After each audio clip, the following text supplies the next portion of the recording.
Hi everyone, I hope you're well. It's Graham here again from the Northants Board and Card Games Collective. Thanks very much for joining me.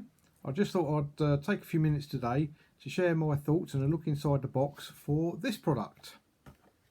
This is the Faction Pack produced by Mantic Games for use with their skirmish game, the Walking Dead All Out War, and also their larger scale war game, Call to Arms.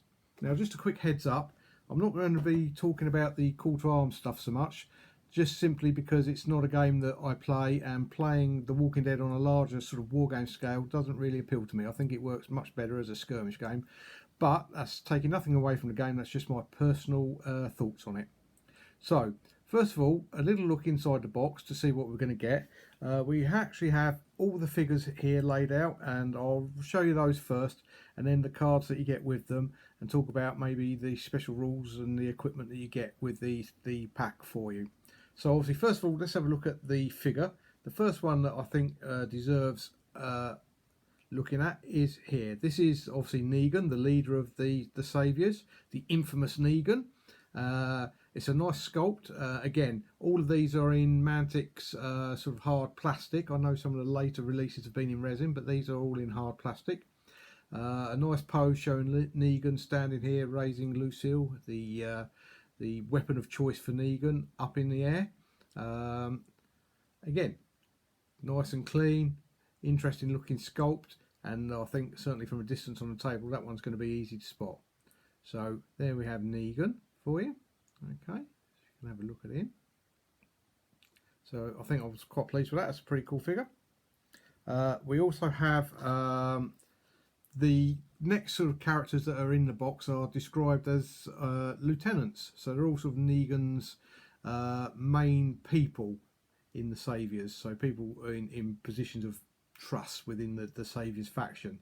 And I'll talk a little bit more about that and how it affects the special rules a bit later on in the video. So I think the first one we need to have a look at here is John. He's actually budding lieutenant there. And he's armed there with a pipe by the looks of things. So we can get that a little bit closer for you there, so you can take a good look at him. And again, nice details on the sculpt. A few little details you can see on him. He's got a walkie-talkie, I don't know if you can see that there, attached to his belt loop. He's wearing a vest top, and there's some nice sort of muscular detail in the arms of the figure. So I think that is going to look quite interesting painted up. He looks like a bit of a tough character. There you go. So that's John. We have Laura. Laura's armed with an assault rifle. And again, I think it's quite a dynamic pose, and there's quite a nice little bit of detail on the figures. If you have a look, I can see there she's got sort of a pair of fingerless gloves on a belt. I don't know if you can pick this up on the camera. On a belt there's a hand grenade tucked in there, a little bit of mould lining here and up the backpack, but I don't think that's going to be too difficult to scrape off. So that's quite an interesting sculpt. I think that one looks quite dynamic there. Okay, so that was Laura. We have Dwight. Here's Dwight, again another one of the lieutenants. Now again, let's have a look at the figure here. Yeah, now obviously in the TV series, these games are based on the comics in the TV series. Dwight was the guy with a rather burnt up face on one side where he'd been punished by Negan. If you have a look again, I think I quite like this actually. They're looking like interesting sculpts. They're quite dynamic. So there he is, brandishing a knife. He's got quite a lot of equipment tucked into his back there as well. You can see his crossbow and his crossbow bolts there on his back. And he's also got a holster attached to his leg there. And again, a little bit of mould lining, but again, nothing too serious. And all of these came straight out of the pack. I haven't done anything with these yet, so they're all there's no misshaping at all. There's no sort of There hasn't been any requirement for me to straighten these out, which sometimes you get with these hard plastic figures. There you go, there's Dwight. We have Tara. She's looking quite aggressive there. And again, another one of Negan's lieutenants.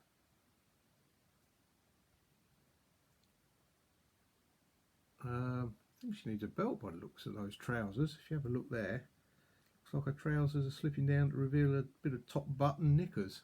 Okay, I'm not familiar with, again, not that familiar with the comic books, so I'm sure that must be something that they've picked up from the comic book images.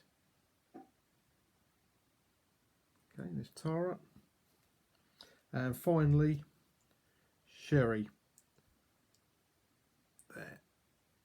And again, I think that's quite a nice pose. That's quite a good pose.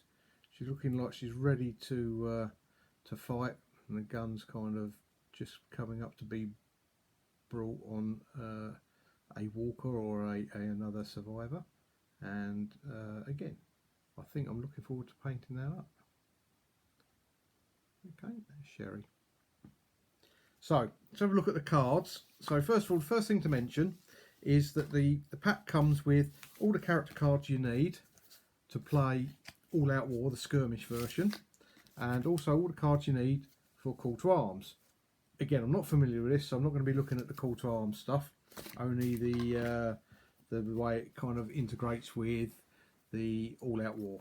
So let's have a look at the first card here. The first one, we'll do the boss first, Negan, the infamous Negan. Now you can see he's quite an expensive character at 56 points base, high nerve, but look at this, he's got himself some purple dice on melee and defence, so I think he's quite a tough character there. And one of the interesting things about this one is the leader's ability. He has an ability referred to as Impress Me. So each time that one of the budding lieutenant characters manages to undertake one of their actions that causes them to impress Negan, it puts a red dice into a separate pool, which can then be taken out during the game at any point to roll and add to combat dice, etc. So it adds a little bit of an extra pool for the Saviours there. Okay, so there's Negan. I say quite tough. 2 purple dice there in melee and defence, 6 hit points, and his special abilities. Here's Negan. So if Negan removes one or more enemy survivors from play, they treat their nerve as 1 higher. And the other one is Are You Scared? So each time a friendly saviour within Negan rolls a yellow panic dice, that model loses 1 health, and Negan adds a red dice to his melee value for the rest of the turn. So he kind of feeds off of his own guys. Okay. So then the supporting cast. So we have, first of all, let's have a look at Laura, the lieutenant there. And again, fairly reasonable nerve, not very high on hit points. A good mix of dice across the pool there. She is a tactician. She also has obviously the Saviour's symbol for a card. And her special ability is resourceful. Once per activation, she may discard 1 special item or a supply counter to gain +1 action or grant 1 extra action to a model in a kill zone. And if she does that, that impresses Negan and therefore earns the extra dice. Okay, so there's Laura there. We have John, quite an aggressive looking fellow there with 1 eye. He's a bruiser and he looks like he's going to be quite a beast in combat. White melee dice and white and red in defence, high nerve, so he's going to stick around. Okay, and the special ability for him is Tank. So if John's side is outnumbered in combat 2 to 1 or more, add a white dice to his melee attack. And if the side that John is on wins a combat, that impresses Negan as well. So there's John. Tara. Again, reasonable level of nerve. White and purple dice on melee and defence, red dice on the shooting there. And again, she has special abilities to impress Negan. Tara adds, she may clear the way, so she adds a red dice to her melee attack versus walkers. Each time she removes a walker, she impresses Negan. Dwight. Okay, and again, 4 health, medium nerve, so a reasonable level of nerve. Okay, and to impress Negan, he's a scavenger. So it makes if Dwight makes a swap items action to give an item or supply counter to Negan, that impresses Negan. Okay, so there's Dwight. And finally, we've got Sherry, the budding lieutenant, there. So not going to stick around quite so much. She's got low nerve, and you want to keep her out of too much combat because she only obviously has 3 hit points there. And her special ability is insightful. So Sherry may give up all of her actions for the turn. If she does, immediately perform one free action with a friendly model within 6 inches. The target model may still activate normally if it has not already done so. If the target of this ability is Negan, you've got it, he's impressed. Okay, so there's Sherry. Okay, now equipment. We've got 3 equipment cards. 2 of them are watermarked rare, so I'm not quite sure whether this is just something that will come into play later on or something to do with the call to arms. I'm not really sure, but I've not seen that before on any of the other stuff that I've added to All Out War. We'll have a quick look at these briefly. So the first one we have here is Infected Machete. Okay, this is a melee weapon with the usual amputate special ability, special keyword, and it will also cause the victim of the attack to be treated as if they have been bitten. So that's an unpleasant thing to do to anyone. An angle grinder. Okay, and again, armed as a melee weapon. I'm assuming they've got a long extension lead for that. Okay, so 1 melee weapon there. And Springfield rifle. Okay, a Springfield rifle, which clearly causes mayhem. And one other thing that I'd like to show you in the box is we have a new first player marker. They supply with the figures a little plastic Lucille. This one does need straightening out, so a little bit of hot water just to bend that back into shape. And I'm assuming this is a replacement first player marker for the sheriff's badge that you get into the base game of All Out War. There you go. So I hope that was interesting to see what was inside that box. Obviously I'm going to attempt to paint these up at some point.